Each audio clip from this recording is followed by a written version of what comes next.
আমরা চলে এসেছি সম্পূর্ণ নতুন একটা এপিসোড নিয়ে। এই দাক্ষিণাত্য ভ্রমণে আগের পর্বে আমরা ঘুরে দেখেছিলাম সম্পূর্ণ নতুন একটা আইল্যান্ড, কুরুসাদাই আইল্যান্ড। আজকে তারপরে আমরা কোথায় কোথায় গেছিলাম সেই সম্পর্কেই জানাবো। আজকে আমাদের রামেশ্বরমের পুরো সাইট সিনের দিন ছিল। তো আগের এপিসোডে আগেই দেখিয়েছি, ভোরবেলায় উঠেই মোটামুটি 9টার মধ্যে আমরা ব্রেকফাস্ট করে রওনা দিয়েছিলাম পুন্তকালাই বিচের উদ্দেশ্যে। সেখানে বিবেকানন্দ মেমোরিয়াল হল দেখে আমরা ঘুরে দেখে নিই কুরুসাদাই আইল্যান্ড। এই পুরো ব্যাপারটাতে আমাদের মোটামুটি সময় লেগেছিল 2.5 ঘন্টা মতো। হোটেল থেকে কুন্তকালাই বিচে পৌঁছে সেখানে ঘুরে দেখে বোটের টিকিট কেটে বোটের জন্য ওয়েট করা এবং পুন্তকালাই বিচ থেকে কুরুসাদাই আইল্যান্ড ঘুরে আবার ব্যাক করতে 1.5 ঘন্টা হাতে সময় রাখতে হয়। তো ওই সব মিলিয়ে 2.5 ঘন্টা। এরপরেই আমরা চলে গেছিলাম এখান থেকে ধনুষকোটি। রামেশ্বরম আসলে এই জায়গাটা কিন্তু একদম মিস করা যাবে না। একটা সময় এখানে একটা পুরো শহর ছিল, কিন্তু 1964 সালে সাইক্লোনে তা ধ্বংস হয়ে যায়। এই ধনুষকোটি যাওয়ার রাস্তাটা ভারী সুন্দর। দুপাশে ভারত মহাসাগর আর মাঝখান দিয়ে রাস্তা চলে গেছে ভারতের একদম শেষ প্রান্তে। ভাবা যায়,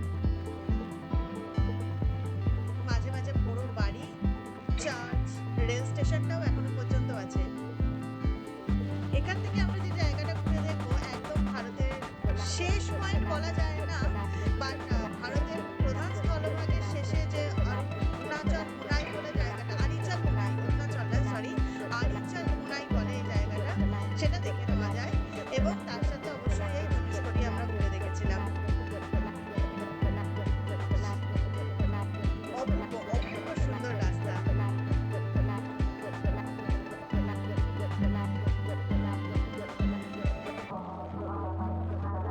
দেখতেই পাচ্ছেন একদম সোজা রাস্তাটা চলে গেছে ধনুষকোটির উদ্দেশ্যে।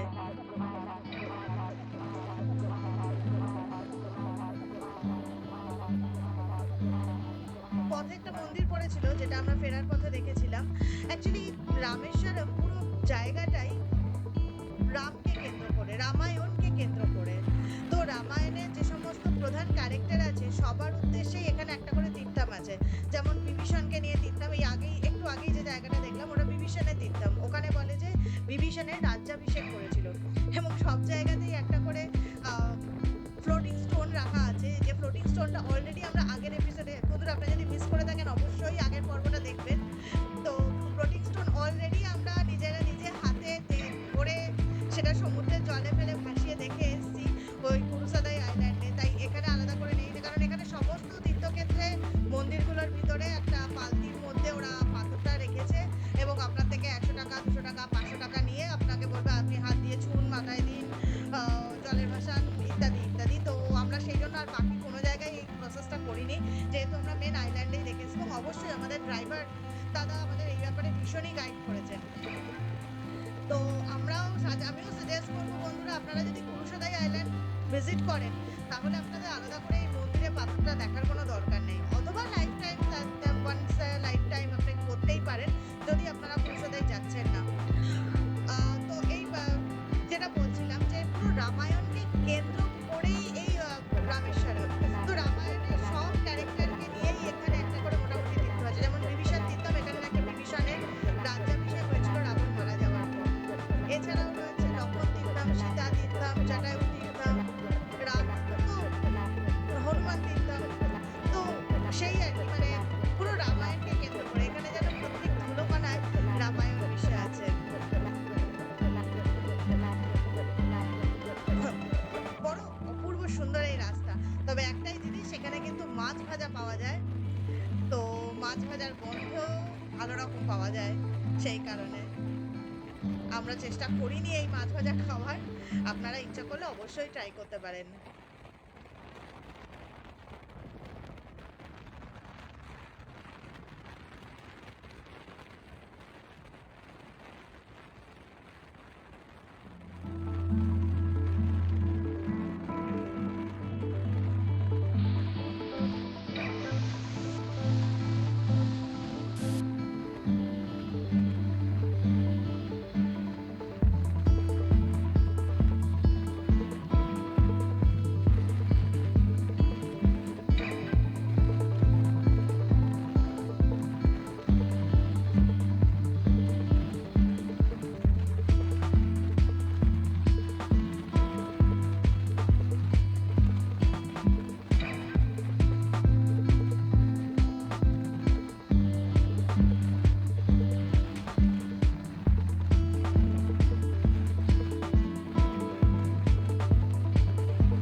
অপূর্ব অপূর্ব সুন্দর এই রাস্তা, মানে জাস্ট কোনো কথা হবে না সত্যি। সাথে যদি ড্রোনটা থাকতো আজ, এত অপূর্ব ভিডিওগ্রাফি হতো এখানে ড্রোন দিয়ে, মানে কি বলবো। ভারত মহাসাগর, তার মাঝখান, তার পাশ দিয়ে সাদা বালির বালুচর, মাঝখান দিয়ে পিচের রাস্তা, উফ, অসাধারণ জাস্ট। মানে ভারতবর্ষ এত বৈচিত্র্যপূর্ণ ভাবা যায় না। কাশ্মীর থেকে কন্যাকুমারী, সত্যি অপূর্ব অপূর্ব।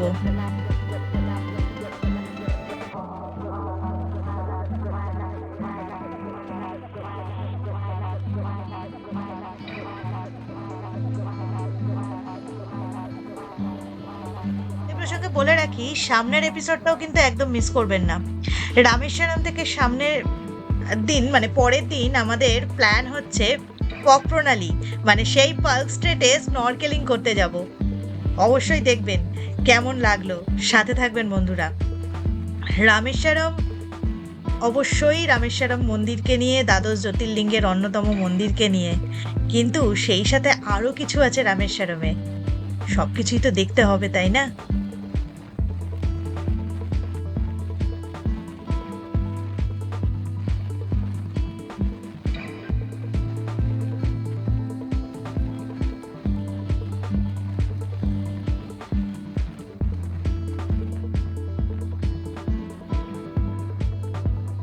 রাস্তাটা এত অপূর্ব, এত অপূর্ব যে ক্যামেরাটা বন্ধই করতে পারছি না।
এই রাস্তায় বন্ধুরা বাস, অটো, প্রাইভেট গাড়ি, গাড়ি সব কিন্তু চলে। সো অসুবিধার কিচ্ছু নেই, বাজেট বুঝে আপনারা আসতে পারেন।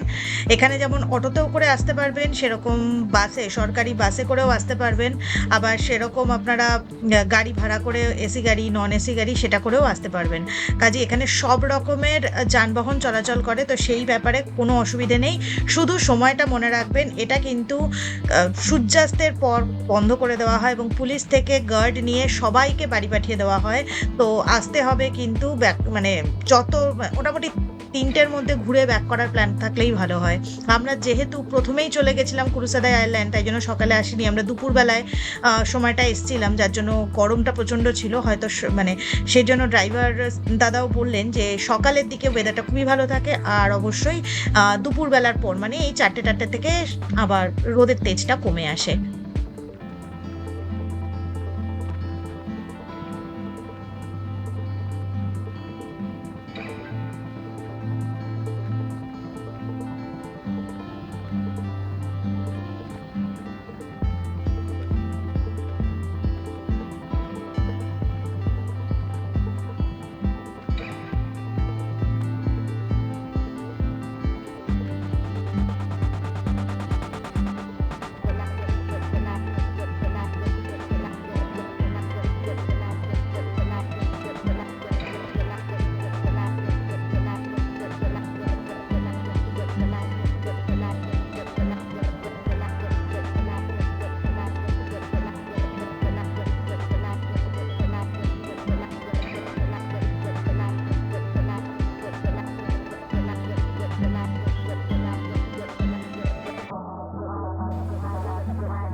এই সমুদ্রটুকু পেরোলেই কিন্তু শ্রীলঙ্কা।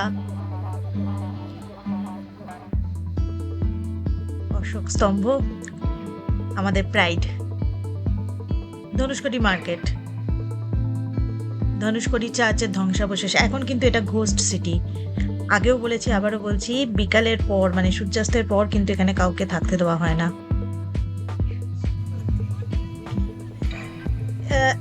এর আগেও যেটা বলেছিলাম বিভীষণ তীর্থম, এবার হচ্ছে সেই বিভীষণ তীর্থম যাওয়ার রাস্তা। এখানে কোনো মন্দির দেখানোর সুযোগ নেই, কারণ মন্দিরের ভিতরে ক্যামেরা প্রবেশ নিষিদ্ধ। তো সেই জন্য মন্দিরের রাস্তাগুলোই শুধু দেখাতে পারবো। অপূর্ব কিন্তু রাস্তা, সমুদ্রের মধ্যে দিয়ে এই রাস্তা তৈরি।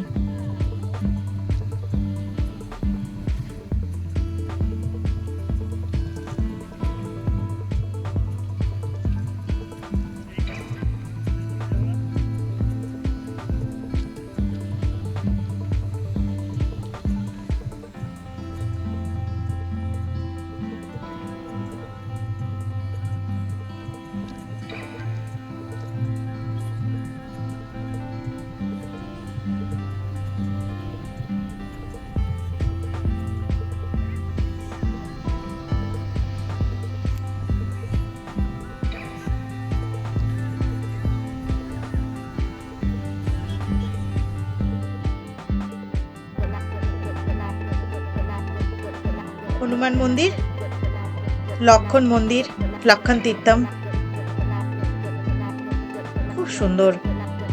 আর শেষ পর্বে আজকের দিনের আমাদের শ্রেষ্ঠ প্রাপ্তি ময়ূরের নাচ।